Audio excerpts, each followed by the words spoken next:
Pero guys, tingnan mo, daming nag-aabang nang mag-start ng typhoon nila. Nag-aabang sila. Kasi sabi kasi 2 o'clock daw dadating na yung typhoon din naman naabangan nila. Inaabangan nila kasi tingnan mo yung yung dagat ngayon, no.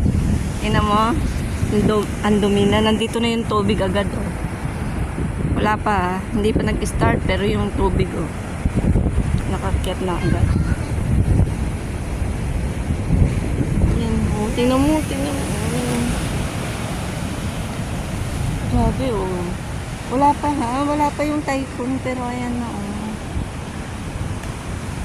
2 o'clock pa yung dadating, tingnan mo, oh.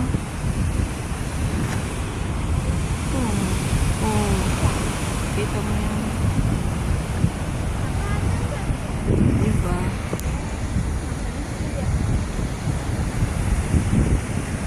Hindi pa nag-start yung ulan, wala pang pero ganyan na yung mo ang dumi ng kasi maano na yung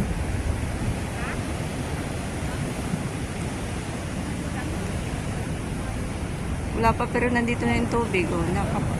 Malapit ng umakyat dito sa ito lang ang delikado dito. Di pa naulan pero grabe na yung ng